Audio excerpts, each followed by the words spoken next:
વિદ્યાર્થી મિત્રો, આજે શિષ્યકરણ ચારણ આપણી સામે ઉપસ્થિત છે.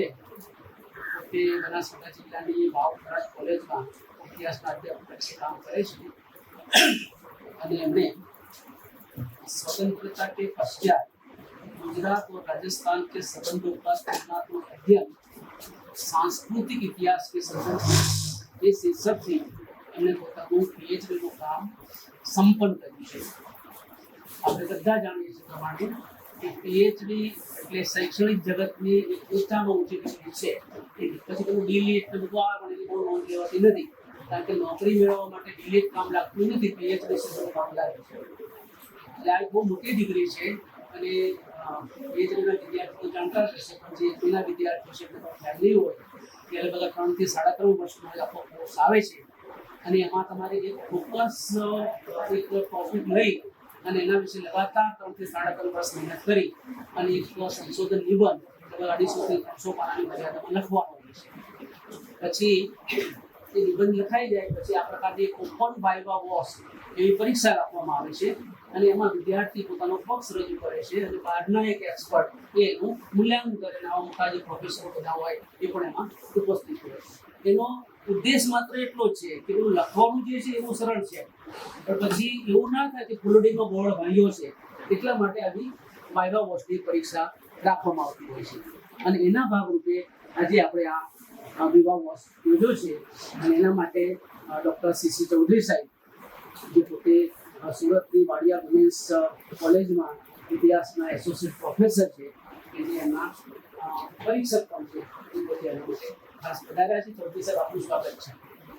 બીજા આપણી સાથે છે ડૉક્ટર પંકજભાઈ સિમાણી, આપણા ઇતિહાસ વિભાગની જે બોર્ડ ઓફ સ્ટડી છે એના પોતે ચેરમેન છે, અને એસસી મહેતા જે જીએલએસ કોલેજ કહેવાતી હતી ભૂતકાળમાં એના એક્ટિંગ પ્રિન્સિપાલ છે, એ પણ આપણી સાથે ઉપસ્થિત છે. અને આપણા ગાઈડ શિષ્યકરણ ચારણના ડૉક્ટર અલ્પાલ રાણા સાહેબ, એમના માટે આજે વિશેષ આનંદ હોય છે, કારણ કે એમના આ પીએચડીના પહેલા વિદ્યાર્થી છે. એટલે આપણે જાણીએ છીએ કે પહેલી બધી વસ્તુઓ હોય. મારા વિદ્યાર્થી છે પીએચડીના, પણ એ બહુ અગત્યનું નથી, કારણ કે મારા કરતાં ઉંમરમાં મોટા છે. મારા 3 વિદ્યાર્થી એવા છે કે જે મારા ઉંમરમાં મોટા છે, એટલે એમને વિદ્યાર્થી કહેવાનું મને પાલવે એમ નથી. એટલે એ બધા મારા મિત્રો જ છે.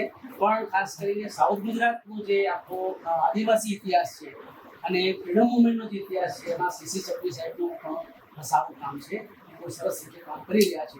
ગુજરાતમાં જે કેટલાક આશાસ્પદ ઇતિહાસના અધ્યાપકો છે એમાં ડૉક્ટર સીસી ચૌધરીનું નામ અગ્રેસર છે. અને સીસી ચૌધરી સાહેબ આપ ત્યાંથી આવ્યા ખાસ વિશેષ કરીને અને ગુજરાતી ઇતિહાસ વિભાગ તરફથી, ગુજરાત યુનિવર્સિટી તરફથી આપનું, પંકજભાઈનું અને બાકીના બધા મિત્રો આવ્યા છે, હસમુખભાઈ સમેતના, એ બધાનું સ્વાગત કરીએ છીએ. અને સામાન્ય એક રસ્તો એવા પ્રકારનો છે કે આ મેં થોડો બબડાટ જે કર્યો એ પતી જાય એ પછી શિષ્યકરણને આપણે વિનંતી કરીશું કે એ લગભગ 12 થી 15 મિનિટમાં, 18 મિનિટમાં, આમ તો એના વિશે કલાકો બોલો તો ઓછું છે અને 5-10 મિનિટમાં પણ આપણી રજૂઆત થઈ શકે એમ. એટલે 12 થી 15 મિનિટમાં થોડું જીસ્ટ એટલે એક સંક્ષેપ, સાર કે સેન્ટ્રલ આઈડિયા, કેન્દ્રીય વિચારો શું છે તમારા, એના વિશેની રજૂઆત કરશે. અને પછી તમારામાંથી કોઈ પ્રશ્નો હોય એમને પૂછવા માટેના, તો આપણે પ્રશ્નો પૂછીશું. અને પછી સીસી ચૌધરી સાહેબ પોતાનો અભિપ્રાય આપશે કે બીજા મિત્રોએ પણ કંઈ કહેવું હોય તો એ કહી શકશે. અને પછી સામાન્ય રીતે આપણી પરંપરા રાખી છે કે આ વિદ્યાર્થીઓ અહીંયા કલાક બેસે એટલે ભજન ગાય એટલે પ્રસાદની પણ અપેક્ષા રાખે. એટલે મોટાભાગના જે આપણા વ્યક્તિગત જે મિત્રો છે એ વિદ્યાર્થીઓને કાંઈ અલ્પાહારની વ્યવસ્થા કરાવતા હોય છે. એટલે અલ્પાહાર કરી પછી આપણે બધા છૂટા પડીશું, બરાબર. અને હવે હું રજૂ કરું છું શિષ્યકરણ ચારણ સાહેબને કે આવો અને તમારું રજૂઆત. सम्मानित मंच एंड रेस्पेक्टेड लिखना, हिंदी में बोलूँगा क्योंकि मेरा जो थीसिस है वहाँ से निबंध है जो हिंदी में लिखा गया है. सबसे पहले मेरा इंट्रोडक्शन में मेरा दे देता हूँ. मैं शशिकरण चारण, झुनकली गांव है मेरा, बाड़मेर जिले में, राजस्थान में. मैं 10 वर्ष केंद्रीय विद्यालय में एज इतिहास के लेक्चरर के तौर पर मैंने सेवा दी है. और मेरी फर्स्ट पोस्टिंग 2008 में जेतपुर में काठियावाड़ में रही. और उसके बाद दूसरी बार मेरी पोस्टिंग वापस नलिया कच्छ में रही है. तो कच्छ, काठियावाड़ और अब गुजरात सब सर्विस दे रहा हूँ। 2018 में जीपीएससी क्लियर करके मैं असिस्टेंट प्रोफेसर बना हूँ और गवर्नमेंट आर्ट्स कॉलेज वाव में as assistant professor of history मेरी पोस्टिंग हुई है। 2018 में 30 अगस्त 18 को मेरा यहाँ पे पीएचडी में एनरोल हुआ और रेस्पेक्टेड राणा साहब मेरे निर्देशक के तरीके, गाइड के तरीके से पीएचडी के अंदर मेरा जो विषय है वो, चूंकि मैं राजस्थान का निवासी हूँ और गुजरात में सेवा दे रहा हूँ और मैंने पूरा गुजरात देखा, इसलिए मुझे लगा कि एक ऐसा टॉपिक सेलेक्ट करूं जिसके बारे में कुछ नया रिसर्च हो सके और एक जानकारी सभी को मिल सके। इसके लिए मैंने स्वतंत्रता के पश्चात गुजरात और राजस्थान के संबंधों का अध्ययन सांस्कृतिक इतिहास के विशेष संदर्भ में मैंने टॉपिक लिया। रेस्पेक्टेड राणा साहब और वाघेला साहब ने मुझे इस टॉपिक के लिए अनुमोदन के लिए अनुमति प्रदान की और हर एक कदम पे मुझे सर ने मुझे गाइड किया। अब मेरा जो टॉपिक है उसका लेने का उद्देश्य ये था कि भारत के अंदर लगभग 5.5 करोड़ से ज्यादा जनसंख्या दोनों राज्यों की है, गुजरात एंड राजस्थान के अंदर दोनों। इतने बड़े स्टेट, एरिया वाइज भी बड़े स्टेट, और इतने बड़े स्टेट के बीच में कोई ऐसे स्टेट जिनके बीच में साहित्य के तौर पे, संस्कृति के तौर पे जो जुड़ाव है वो भारत में किसी दूसरे राज्यों में नहीं है। इतनी बड़ी जनसंख्या वाले और इतने बड़े एरिया वाले, और दोनों तरीके से कह सकते हैं। इसलिए इन दोनों राज्यों के बीच में जो सांस्कृतिक संबंध था वो सदियों से जुड़ा हुआ है और आज़ादी के बाद उसमें क्या हुआ, क्या परिवर्तन आए, इस हिसाब से मैंने ये टॉपिक सेलेक्ट किया। अब इसके अंदर सबसे पहले जब मैंने टॉपिक मेरा फाइनल हो गया तो मुझे लगा कि इसके लिए मुझे क्या करना चाहिए, कहाँ से मुझे इसका डेटा कलेक्शन मिलेगा, कौन से डेटा मुझे इसके अंदर काम आएंगे और किस तरीके से मैं इस टॉपिक को आगे ले जा सकता हूँ, इसका निष्कर्ष क्या निकल सकता है और इसके बाद भी इसमें कुछ शोध की संभावनाएं बचती है या नहीं बचती है। इसका भी मैंने पूरा जब फाइनल थीसिस किया तो मुझे पता चला कि इसके अंदर क्या क्या शोध की संभावनाएं हो सकती है। इन सब के बारे में मैं आपको संक्षिप्त में बता रहा हूँ। शोध के बीच सांस्कृतिक संबंधों का तुलनात्मक अध्ययन जो है सांस्कृतिक इतिहास के विशेष संदर्भ में, इसके लिए मैंने सबसे पहले ये देखा कि विषय की प्रस्तावना तय की। विषय की प्रस्तावना तय करने के बाद मुझे डेटा कहाँ से मिलेगा, तो मैंने देखा कि राजस्थान और गुजरात के अंदर बहुत सारे ऐसे विद्वान भी हैं और बहुत सारे ऐसे ऐतिहासिक स्रोत और तथ्य हैं जहां से मुझे ऐतिहासिक संबंधों की जानकारी मिल सकती है, आज़ादी से पहले भी और आज़ादी के बाद भी। आज़ादी से पहले के देखिए तो दोनों ही राज्यों के अंदर जिस तरीके की नागर शैली के मंदिर बने हुए हैं, जिस तरीके की स्थापत्य कला है, जिस तरीके के अभिलेख है, बहुत सारी मैन्युस्क्रिप्ट्स, पांडुलिपियां थी और दोनों ही राज्यों के अंदर समृद्ध पुस्तकालय है जहाँ पर सांस्कृतिक इतिहास से संबंधित विशेष तरीके की पुस्तकें भी मिल सकती है जिसके बारे में हम अध्ययन कर सकते हैं। जहाँ मैं जा सकता था वहाँ जाकर के मैंने खुद उस स्थल का, उस जगह का सर्वेक्षण किया, उस जगह के बारे में जानकारी जुटाई जो मुझे प्राथमिक डेटा के तौर पे, तथ्यों के तौर पे मेरे लिए बहुत ज्यादा सहायक है। उसके भी कुछ पुस्तकें मूल थी, कुछ पुस्तकों के अंदर उनके ऊपर टीका लिखी हुई थी जिनसे भी मुझे बहुत सारी जानकारी मिली। तो ऐसा मैंने पूरी थीसिस को 6 टॉपिक पे डिवाइड किया। पहला टॉपिक जो मेरा था उसके अंदर मैंने गुजरात और राजस्थान के बीच ऐतिहासिक संबंधों का विवरण बताया है। दोनों ही राज्यों के अंदर 33 जिले हैं। दोनों ही राज्यों के अंदर 5 जिले एक दूसरे की बॉर्डर को समाते हैं। लगभग 561 किलोमीटर बॉर्डर एरिया दोनों राज्यों के बीच में बाउंड्री एरिया शेयर होता है। तो इस राज्यों के बीच के अंदर संबंध कैसे है, आजादी के बाद कैसे है। हजारों व्यापारी राजस्थान के गुजरात में है, हजारों लोग यहाँ पे सेवाएं दे रहे हैं और समृद्ध तरीके से एक दूसरे के ऊपर विश्वास के साथ यहाँ है। साहित्य में बहुत लिखा गया है। कवि दास बापू की एक बात एक सुनाता हूँ आपको दोबारा कि उन्होंने गुजरात के बारे में लिखा था कि क्रोध सिंधु करे उत्तर पश्चिम में मध्य में एशिया की अटारी भारतीय मातनी कमर पर चौकी दर्द सी जाने दुष्ण कटारी बाहर उन्नत मुखी कीर्ति उच्चार का सरिज की जर्नी की गान सरनी भारतीय मातनी गंभीर बने आवड़ी धन्य हो धन्य खूबसूरत हो। लिखा गया है राजस्थान के बारे में रेगिस्तान एरिया ज्यादा है, लगभग 61% एरिया रेगिस्तानी है। राजस्थान में भी लिखा गया है कि ढिबे ढिबे पर ढाणी, संहिता भरी सुहानी, करसा करसी कुर्बानी, धरती सुख धीरजवान, धूम दबा जा दुश्मन, हुंकार मारे गेलो, वे देश लो अलबेलो, राशि लो राजस्थान। तो दोनों ही राज्यों के बीच में सांस्कृतिक साम्यता बहुत है। दूसरा टॉपिक जो मैंने इसके अंदर लिया है वो था दोनों संस्कृति की परिभाषा, जिसके अंदर भारत की जो भी संस्कृति सभी धर्मों की, सभी जातियों की, सभी क्षेत्र की, सभी भाषा की और सभी आधारों पे सांस्कृतिक विशेषताएं क्या हो सकती है, सांस्कृतिक किस किस एरिया के अंदर परिलक्षित हो सकती है, सांस्कृतिक संबंध कैसे बनते हैं। राज करने वाले थे, उन्होंने ये कहा था कि किसी भी देश का इतिहास मिटाना हो, किसी देश के ऊपर तलवार के वार से बल जोर जबरदस्ती किसी राज्य को नहीं मिटा सकते। उस राज्य की संस्कृति को मिटा दो, उसकी वैचारिक भावनाओं को मिटा दो, वो राज्य हमेशा के लिए गुलाम है। लेकिन अपने देश की संस्कृति ऐसी है कि आज भी अजर अमर है। इकबाल का इसमें एक शेर आता है कि रोमा विश्व मिट गए सब जहां से, अभी बाकी है नामो निशान हमारा, कुछ बात है कि हस्ती मिटती नहीं हमारी, रहा है सदियों से दुश्मन दो निशान हमारा। फिर भी हमारी संस्कृति जो है अक्षुण है, अभिन्न है, अटूट है और अभेद संस्कृति। हमने हर एक को एक समुद्र के अंदर जो नदियां आती है समाहित कर लेती है, इस तरीके से सभी को सम्मिलित करती है। तीसरा टॉपिक जो मेरा था वो दोनों ही राज्यों के बीच में भाषाई संबंधों से लेकर था, भाषा और साहित्यिक संबंधों के बीच में। दोनों ही राज्यों का साहित्य देखिए, दोनों ही राज्यों के बीच में भाषाई संबंध देखिए। इसमें से मैं सबसे बड़ी बात जो मैं बताना चाहता था वो ये है कि भारत की संविधान की 8वीं अनुसूची में 22 भाषाओं को मान्यता प्राप्त है। लास्ट में जो 4 भाषा है, बोडो, संथाली, मैथिली और डोगरी, इन चारों भाषाओं को बोलने वाले लोग हैं वो मुश्किल से किसी भाषा को 15 लाख जने बोलते हैं, मैथिली को लगभग 20 से 22 लाख लोग बोलते हैं, 30 लाख लोग बोलते हैं, 50 लाख लोग बोलते हैं। फिर भी इन भाषाओं को राजकीय भाषाओं की 8वीं अनुसूची में शामिल किया गया है। गुजरात के अंदर गुजराती भारतीय राजकीय भाषाओं में जो है 8वीं अनुसूची में शामिल है, लेकिन राजस्थान के अंदर 4 करोड़ 38 लाख लोग राजस्थानी ऑल ओवर दुनिया के अंदर बोलते हैं। फिर भी राजस्थानी भाषा को राष्ट्रीय भाषाओं की जो 8वीं अनुसूची है उसमें शामिल नहीं किया गया।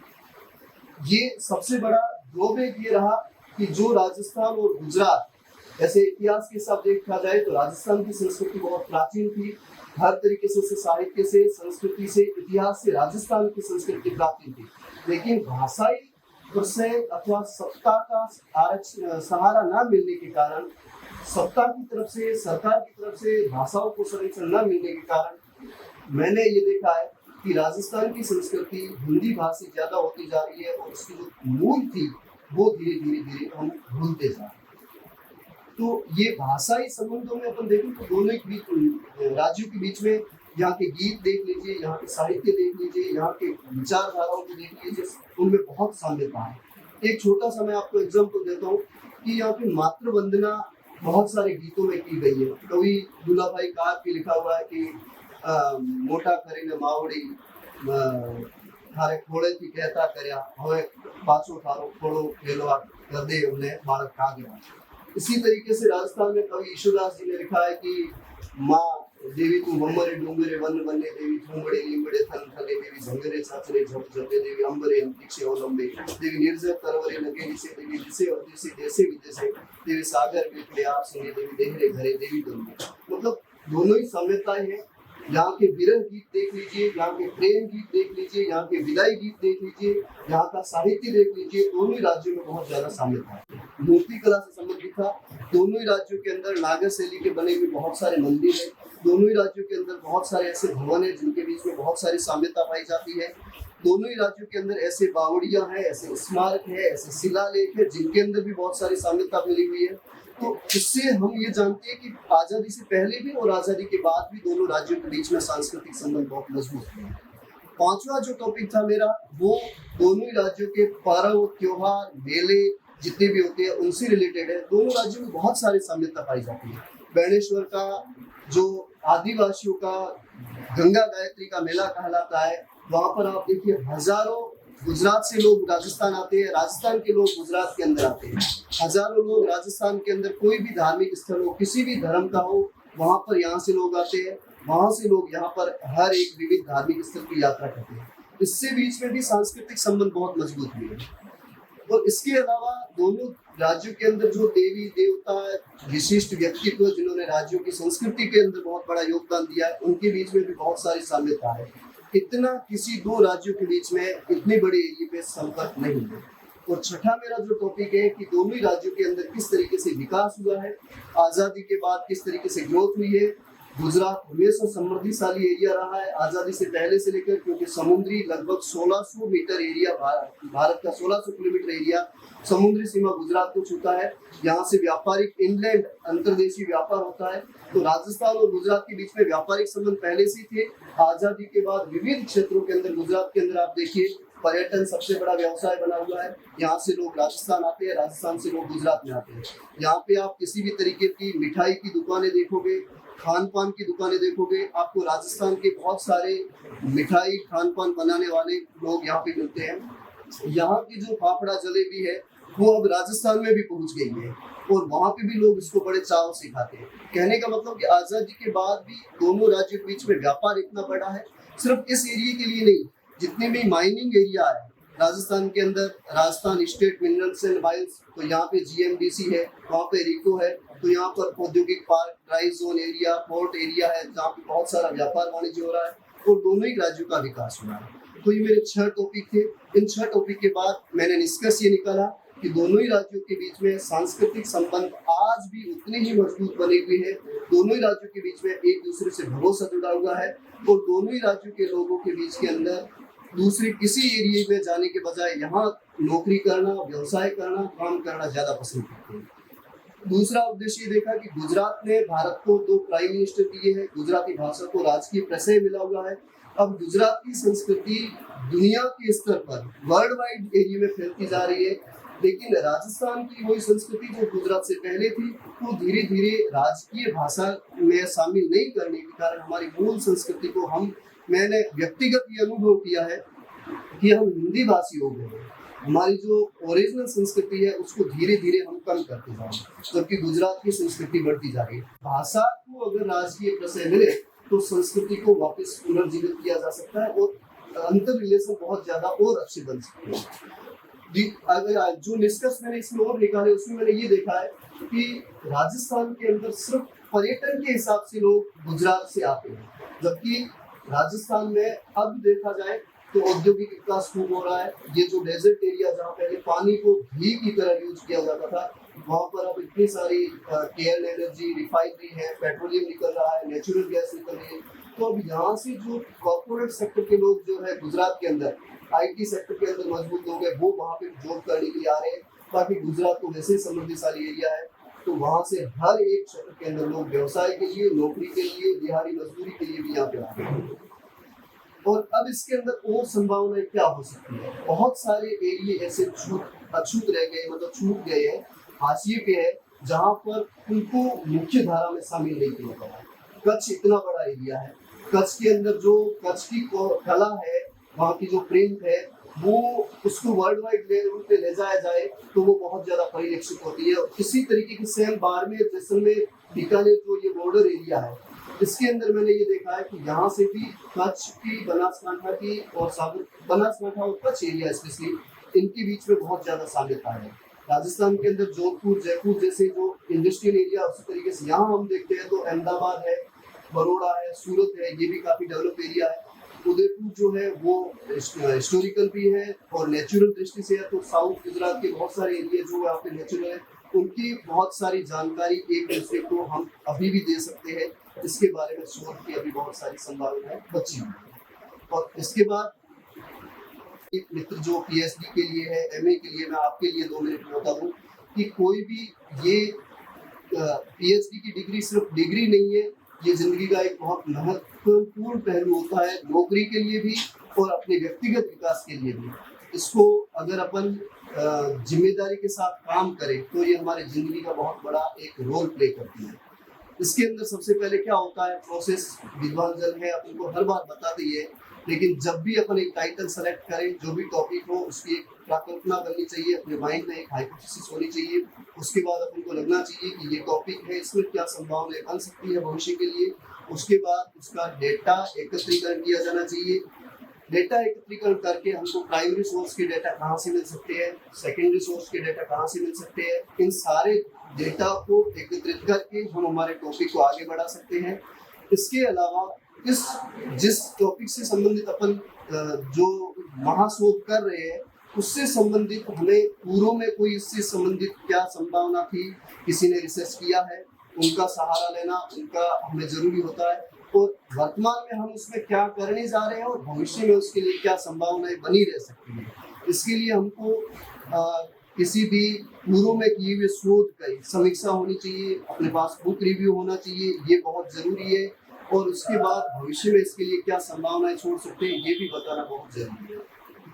तो ये पीएचडी के लिए खास होता है, 4 वर्ष की मेहनत होती है, 4 वर्ष के अंदर जवाबदारी और जिम्मेदारी के साथ हम काम करें तो हमारी जिंदगी के अंदर बहुत बड़ा एक भूमिका अदा कर सकते हैं। ये डिग्री सिर्फ सामान्य डिग्री नहीं है, आपकी जिंदगी की मानसिक विचारधारा, आपकी जिंदगी के नए पक्षों को मजबूत करने वाली होती है। मैंने ये व्यक्तिगत महसूस किया इस डिग्री के करने में 4 वर्ष का है। मुझे मेरे जो गाइड है डॉक्टर हिफाज राणा साहब, अनन्य सहयोग, अनन्य आशीर्वाद मिला। जब जब मुझे जरूरत पड़ी, जब भी मैंने फोन, मैं चूंकि नौकरी करता हूँ, हर बार यहाँ आना कभी पॉसिबल हुआ नहीं हुआ, मैंने फोन करके भी सर से कुछ पूछा कि सर मैं इसमें क्या चेंज कर सकता हूँ, तो मुझे उन्होंने एक स्टूडेंट की तरह सारी सब चीज़ समझाई और मुझे बहुत अच्छा लगा। ऐसे विद्वान गाइड जिसके होते हैं तो उनको किसी भी तरीके की इस पीएचडी डिग्री को करने में टेंशन लेके नहीं करना चाहिए, जवाबदारी के साथ करें तो आसानी से हो सकती है। डॉक्टर वाघेला साहब इतिहास के मैं कहूँ कि पूर्वधार है। मैं स्टूडेंट बन के जितना ये बोलते हैं उतना सुनने की कोशिश करता हूँ कि मैं इसमें कहाँ कुछ सीख सकता हूँ। मतलब सिर्फ प्रोफेसर ही नहीं, पीएचडी के मार्गदर्शक ही नहीं हो सकते हैं, ये हमारी जीवन शैली को चेंज करने वाले व्यक्तित्व भी हो सकते हैं। यहाँ जितना भी डिपार्टमेंट के अंदर स्टाफ है, जब भी मैं आया हर तरीके से मुझे जहाँ जहाँ सहयोग की जरूरत पड़ी सबने मुझे सहयोग किया। यहाँ जितने भी विद्यार्थी थे, मैं जिनको जानता था, उनसे जब जब जरूरत पड़ी, जब बातें की, तो सबने मेरा बहुत ज़्यादा सहयोग किया। इसलिए आप सभी का दिल से आभार, धन्यवाद। और मेरी पीएचडी का जो ये शोध है इसके साथ मैंने आपके सामने पेश किया।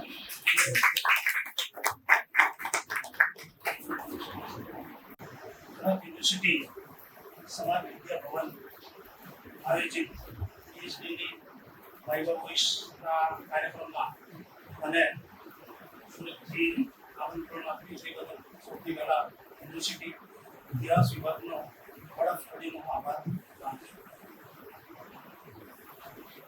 ઇતિહાસના બોર્ડના ચેરમેન વડા સ્ટડીના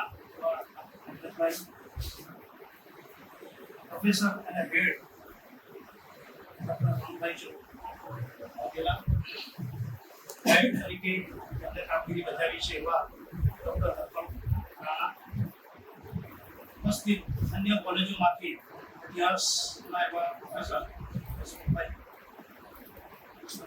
સાહેબ અને ઉપસ્થિત પીએચડીના અને એમએના વિદ્યાર્થીઓ આવકારું છું અને આભારી છું કે તમે મને આમંત્રણ આપ્યું છે તે બદલ।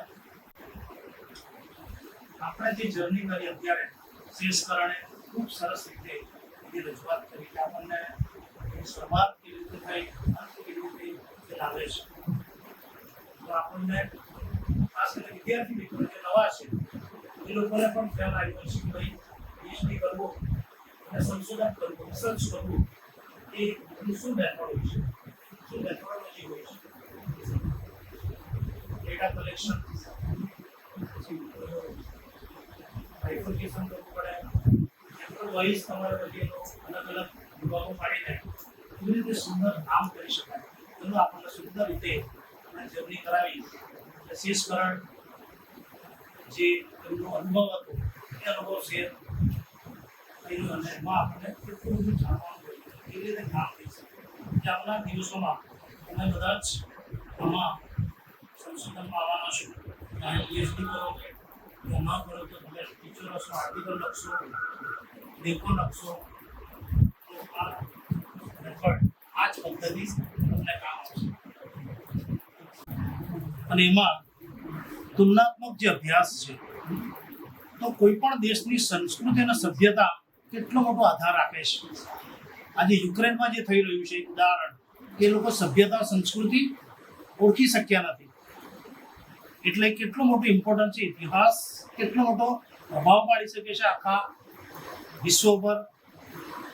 અને એવું આપણે ઉદાહરણ જોઈ રહ્યા છે કે આવી દશા થાય, એકબીજાની સંસ્કૃતિ આપલે ન થાય તો કેટલી વિનાશ થઈ શકે, વિશ્વ યુદ્ધો પણ થાય છે. અને એ તરફ આપણે જઈ પણ રહ્યા છીએ. એટલે આ જે ટોપિક, આ જે વિષય એમણે લીધો છે એ ખરેખર ખૂબ ઉપયોગી છે કે ભાઈ પડોશી રાજ્ય, પડોશી દેશ એ જ તમારું મુશ્કેલીઓનો સમય આવશે. આપણા કુટુંબમાં કે આપણા સોસાયટીમાં પણ એ જ કામ આવે છે. આપણને સૌથી પહેલો સગાવાળા તો દૂર હશે, પડોશી પહેલો મદદ કરશે. એટલે આ જે સંસ્કૃતિ છે બે રાજ્યો વચ્ચેની તુલનાત્મક એમનો જે અભ્યાસ છે, તો એકબીજા પર કેટલું મોટું ડિપેન્ડ હોય છે વેપારની દ્રષ્ટિએ, સાંસ્કૃતિક દ્રષ્ટિએ. તો મારું કહેવાનો આશય છે કે આવો એક અલગ ટોપિક એમણે પસંદ કર્યો છે. અને એ માટે આવનાર વિદ્યાર્થીઓનો પણ એનો ખ્યાલ આવશે, કારણ કે ગાંધી, સરદાર, નહેરુ પર તો ઘણું બધું સંશોધન થઈ ચૂક્યું છે, રિપીટેશન થાય છે. એટલે આવા કંઈક નવા ટ્રેન્ડ હવે જરૂરી છે. જેવી રીતે અરુણભાઈ વાઘેલા સાહેબ સબલ્ટન હિસ્ટ્રી પર કેટલું મોટું યોગદાન છે, અને એમની પાસેથી જ, એ મારા ગાઈડ હતા, એમની પાસેથી ઘણું બધું શીખ્યો. અને વિદ્યાર્થી તરીકે તમારે આજીવન શીખવાનું જ છે. આજે પણ અમને હું શીખું છું, અને આજે પણ મને પકડાવે તો જરૂર એનું સાંભળીશ, અને આજે પણ એ પ્રમાણે હું એનું જે કંઈક સજેશન હોય સ્વીકારું છું. એટલે આજીવન આપણા બધા વિદ્યાર્થીઓ જ છે, શીખવાનું જ હોય છે. કારણ કે કોઈ પણ એક સંશોધન અંતિમ નથી હોતું, એમાં બદલાયા કરે છે. જે ટેકનોલોજી આપણે જોઈ શકીએ છીએ કે એક જમાનામાં કેવા મોબાઈલ હતા, આજે કેવું હોય, આજે લોકો મોબાઈલ આવતીકાલે જૂનો થઈ જાય છે. હવે સંશોધન પણ આવું છે. આપણા કરતાં કોઈ ચડિયાતું પણ વધારે સોર્સિસ, પ્રાઇમરી, સેકન્ડરી અને ઓરલ હિસ્ટ્રી દ્વારા ઘણો બધો ઇતિહાસ આપણે લાવી શકીએ. પસંદ કર્યો છે ખરેખર સરસ છે મારી દ્રષ્ટિએ, કારણ કે મોટાભાગના ઇતિહાસમાં સંશોધન થઈ ગયેલા, રિપીટેશન થતા, પણ એક નવો ટ્રેન્ડ શરૂ થયો છે, તુલનાત્મક અભ્યાસ. આમ તો સાહિત્યવાળા કરે જ છે તુલનાત્મક, 2-5 કવિઓ, આ બાજુ 2-5 કવિઓનો હિન્દી અને અંગ્રેજી કે તેલુગુના એ લોકો કમ્પેરેટિવ સ્ટડી કરે જ છે.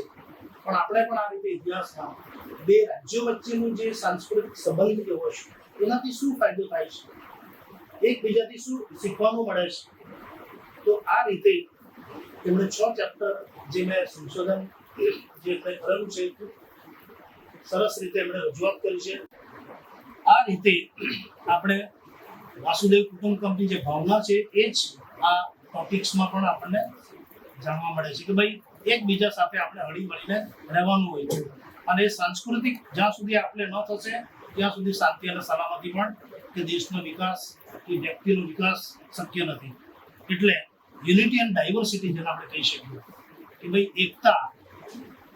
તો આ રીતે આમાંથી આપણને શીખવાનું મળશે. આવનાર એમનું સંશોધનમાં ઘણું બધું આપણે શીખવાનું છે એમાંથી. અને ઘણા બધા એવા ટોપિક્સ એમણે લીધા છે કે જે આપણને રાજસ્થાન, ગુજરાત અને કેવી સામ્યતા છે, કેવી આગવી બંને રાજ્યોની સંસ્કૃતિ, સભ્યતા છે, કલ્ચર છે, એનું સરસ રીતે રજૂઆત કરી છે.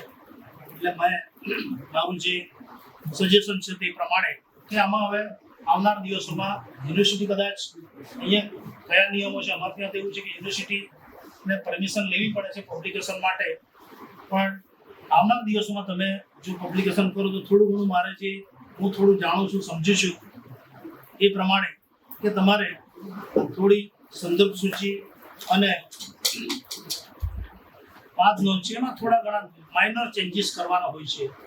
કારણ કે શરૂઆત છે, આપણે શીખવાનું છે.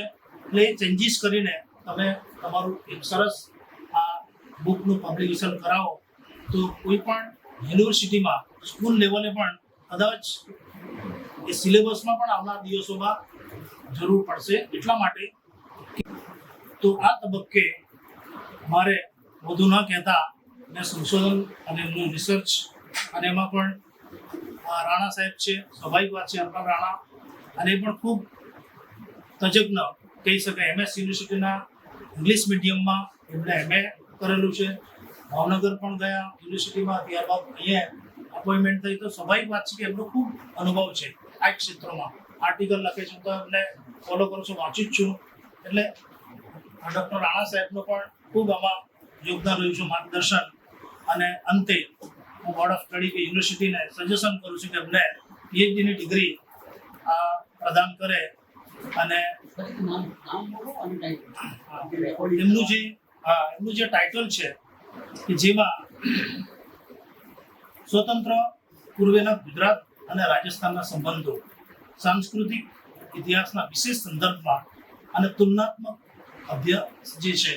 અધ્યયન છે એ ટોપિક પર શેષકરણ ભવરદાન ચારણ સાહેબે જે કંઈ આ સંશોધન છે એ સંશોધનને મારો અભ્યાસ પ્રમાણે યુનિવર્સિટી એમને ડિગ્રી એનાયત કરે પીએચડીની એવી હું ભલામણ કરું છું. અને એનું સંશોધન રિસર્ચ મેથોડોલોજી પ્રમાણે બરાબર એ પદ્ધતિસર સંશોધન થયેલું છે. એટલે ફરી અંતે એમને એમના ગાઈડ ડૉક્ટર રાણા સાહેબને અને શેષકરણ ભવરદાન ચારણને ફરીથી હું અભિનંદન આપું છું અને ડિગ્રી પ્રાપ્ત કરવા માટે અથવા ડિગ્રી આપવા માટે અભિનંદન પાઠવું છું. Thank you. અને આ તબક્કે જે કંઈક બોર્ડ ઓફ સ્ટડી તરફથી, યુનિવર્સિટી તરફથી જે આમંત્રણ મળ્યું એ બદલ હું એમનો પણ આભારી છું. Thank you. મેં સીસી ચૌધરી સાહેબ અને ઉપસ્થિત વિદ્યાર્થી મિત્રો અને આ સાથે મારા વિદ્યાર્થી શેષકરણ કે જેમણે स्वतंत्रता के पश्चात गुजरात और राजस्थान के संबंधों का तुलनात्मक अध्ययन सांस्कृतिक इतिहास के विशेष संदर्भ में ऐसा महान शोध निबंध तैयार किया है, तो मैं उनको अभिनंदन करता हूँ. और ये थीसिस को आप इन फ्यूचर आप बुक फॉर्म में लाएंगे. ठीक है, तो खूब साधुवाद. Thank you. શેષકરણ એના મોઢા પછી જ રાજસ્થાન ગુજરાતનું મિશ્રિત સ્વરૂપ એના મોઢા પછી થાય છે. એની ભાષામાં પણ આવ્યું છે. પધારો મારે દેશ તો એક જ છે, પધારવાનો કોઈ પ્રશ્ન નથી. રાજસ્થાન ગુજરાત એક જ રહ્યું છે. અમારો પણ જે પૂર્વજો હતા બધા રાજસ્થાનથી ગુજરાતમાં આવ્યા છે. એટલે સીમાંત પ્રદેશમાંથી આવેલા એટલે બીમાર ચૌધરી સાહેબનો આભાર ગુજરાત યુનિવર્સિટી વતી અને બોર્ડ ઓફ સ્ટડીઝ અને ઇતિહાસ વિભાગ તરફથી આભાર માનું છું. ઘણા સમયથી અનુભાઈના વિદ્યાર્થી તરીકે અને વિદ્વાન વ્યક્તિ તરીકે એમને બોલાવવાની ઈચ્છા હતી અને અમારી એમનો સ્વીકાર કર્યો. એ માટે ચૌધરી સાહેબ આપનો આભાર. અમારો એવો જ વિષય રહ્યો છે કે જે પોલિટિકલ, એડમિનિસ્ટ્રેટિવ અને બીજા બધા પ્રશ્નો છે મારે હેન્ડલ કરવાના અને સંશોધનનું કામ આ લોકો હેન્ડલ કરવા. અમારું એ વિભાજન છે અને એ વિભાજન બહુ સરસ રીતે ચાલે. એમાં કોઈ ડિસ્ટર્બ અમને કરે એવું યુનિવર્સિટીમાં શક્ય નથી અને સંશોધનમાં કરે એવું આ લોકો ચલાવી લેવા. એટલે બંનેનું અમારું કોઓર્ડિનેશન અમે ચાલુ રાખ્યું છે. એટલે જે વિદ્યાર્થીઓના હજી બાકી છે એટલે વિદ્યાર્થીઓના અમે મોકલેલા છે, હજી શું આવ્યું નથી. અમુક નિયમો પ્રમાણે અમારે મોકલવા પડે તો એ ખૂબ ફાસ્ટ ડેવલપ અમે કરી રહ્યા છીએ. એનો બહુ ફોર્માલિટીઝ હોય છે. તમને ખાલી હું કહું ને તો પણ મોટું લિસ્ટ પડે, પણ અમે બધું મોટા ભાગે ફોનથી બતાવી દેતા. સાહેબને ફોન કરી, સાહેબે વોટ્સએપ કરી, જરા યસ કરી, સહી કરી મોકલો ને એટલે સાહેબ ત્યાંથી સહી કરી મોકલે એટલે ઇન્ટરવ્યુ મોકલી. નહીતર એ 15 દિવસ, મહિનાનો સમય જાય. ઘણા બોર્ડના ચેરમેન તો એવા હોય કે નામ જ ના આપે, મહિને 2 મહિને. મેં કોરામાં સહયોગ કરી, એમની પાસે ઢગલો જ પડ્યો હોય, એમને જેને બોલાવવા હોય બોલાવી લિસ્ટ આપતા હોઈએ છીએ. એ ફોર્માલિટીઝ કહેવાય. તો એ ફોર્મલ તમે લોકો કામ કરો. અમારી જવાબદારી એવી હોય છે તમારી હા છે આ વિદ્યાર્થીનું તમે તપાસો એટલે એ હા લખે. ઘણા કેસમાં તો મેં લખીને આપી દીધું હોય કે મારી સાથે ફોનથી વાત થઈ ગઈ, આપણે મોકલી દેવા. ફોર્માલિટીઝ છે અને સ્વાગત કરવા માટે